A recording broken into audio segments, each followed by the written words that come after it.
Hey, what's up? DJ Mac here. While I was browsing through the net looking for movies to watch, there's this one movie called The Last Exorcism. Then I was interested into seeing that movie, mainly because I think that it will be the last Exorcist movie. So I took a trip to the big screen. Then after I walked out of the movie theater, I wasn't very surprised. I mean, I was scared at first, but then I pretty much know what to expect. It was pretty much a generic Exorcist movie. Don't believe me? Then let me tell you the plot of the movie. Now, I may not explain the movie too well, or that I'm missing some of the important stuff, so don't take my words too close to you. Surprisingly, this movie is actually filmed by a handheld camera, making it look like a documentary film, like the Blair Witch Project. We first see a church, where our main character, Reverend Marcus, is in charge. He also has a job as an exorcist, where he can remove demons from people who have claimed to have demons inside of them. You might need to watch the movie if you want more info. He decided to show his job as an exorcist on camera after his agreement on the documentary. So Reverend and his crew, the director Iris and cameraman Dan, goes to a farmhouse where a little girl named Nell was claimed possessed. Reverend Marcus does the exorcism to Nell, resulting in a pretty scary scene. While at a different place, he explains how it's all fake. In the name of the Lord, remove this filthy demon from this innocent child. God is better than you, demon, so give up, so you can risk your chance of death. This ring here is equipped with a shocking device, so when I lay my hand on her forehead while wearing the ring, it simulates as a exorcism power. You shall surrender, since you are less than God. This device controls all the speakers around the room. It also has 170 recorded demon noises. Stay calm, child. This filthy demon is out of your body. But right now, we will watch him burn! After the exorcism, Reverend Marcus and his crew slept inside a hotel for tomorrow's trip home. When suddenly, when Nell's father took her home, she did all these crazy stuff like violently drowning a baby doll in a tub, turning a cat into barbecue sauce, and making a drawing of 3 dead people. That's some good foreshadowing there. When there was a message on the phone saying that Nell was pregnant, Reverend Marcus and Nell's father started arguing. I think you did something to your daughter.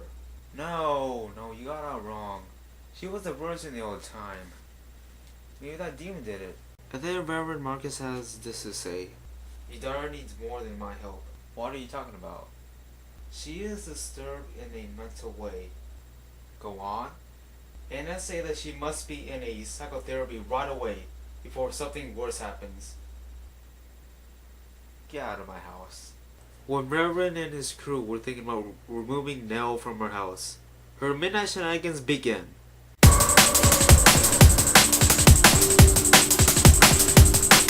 When the crew tries to catch Nell from making too much damage, her father busts in with a shotgun. Step away! I gotta put her down. Hey, don't hurt her, please. Fine. But you gotta do me a favor. Yes. What is it? Another exorcism. What? That's crazy. I can't do it! Oh, okay.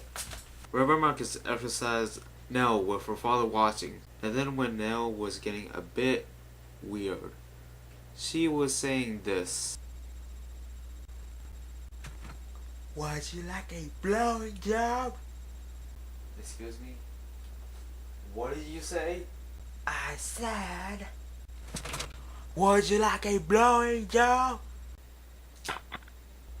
What is that? What is a blowing job?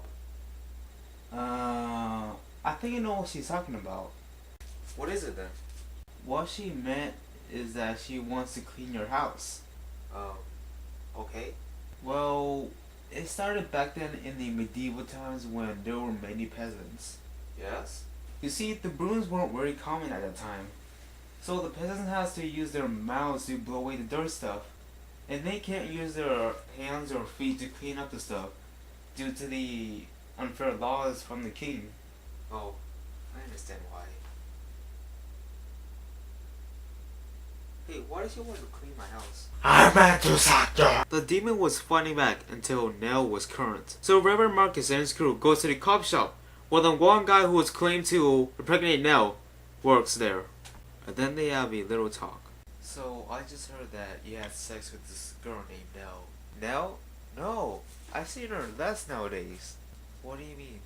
Well, me and Nell just see each other when we were having a short talk, like 6 months ago. But did you have sex with her? I'm gay. Well, can't argue there. So when Reverend Marcus and the crew goes back to the house was vandalized, and Nell and her father wasn't there. The crew then hear a cult and goes there. And then when they get there, they see some crazy stuff. They see Nell on a table about to give birth with those cult members around her. They see Nell's father being tied up to a log, preparing to be burned alive like a witch. And they see a huge campfire for them for warmth and food.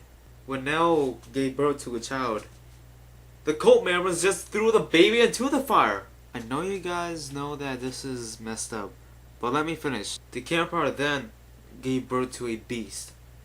And then the madness starts. Reverend Marcus raises his cross. It starts charging at the beast, crying out prayers. The crew then got scared crackless and ran away. One of the cult members got Iris and then chopped her up into pieces. Dan the cameraman is the only guy left. He keeps running and running. When he stops to rest, he turns around and he sees a boy. The boy then chopped Dan's head off. Dan's body and camera fell down on the ground. And that's it. No, really. That's it. Dan got his head chopped out and the credits roll. That is a bad way to end the movie. What happened to Nell? What happened to her father? Did he get set on fire? Did Nell die after birth? Did the beast get taken care of? Speaking of that, what happened to Reverend Marcus? We know that Reverend Marcus may be set on fire, but at least show us some proof. Was he on fire after all? And now continue with the movie review. My opinion is that this movie is both good and bad. The good thing is about this movie that this is a first Exorcist movie that is filmed in documentary form, and that it had at least added some suspense to it. The bad thing is about this movie that it is pretty much predictable, and that the ending is really weak. But overall, this movie was okay. I'll give a rating of 6.5. If you're looking for some little scares, then go check this movie out. But if you're thinking about watching this movie, thinking that it will be the best horror movie of all time, then don't. This movie is pretty much predictable and that the ending may piss you off. I hope that you get some info about this movie from me. So I'll go.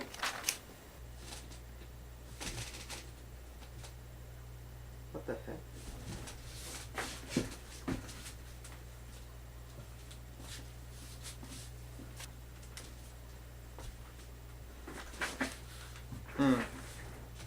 Someone drew a picture of me.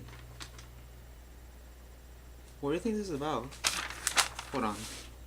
What we see here is a giant snake, and it's eating somebody with headphones. This is odd.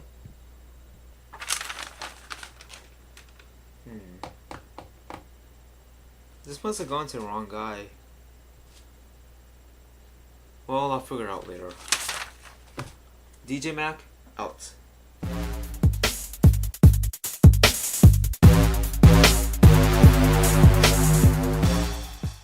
Guys, I kinda worried about that one picture she drew about us. What? What do you mean? Aren't you guys a bit disturbed that she just drew a picture of us dead? No, that's nonsense. Yeah, that's nothing. Oh, come on. You'll be on fire, you'll be chopped to pieces, and I'll live my life as a headless chicken. Isn't that saying something?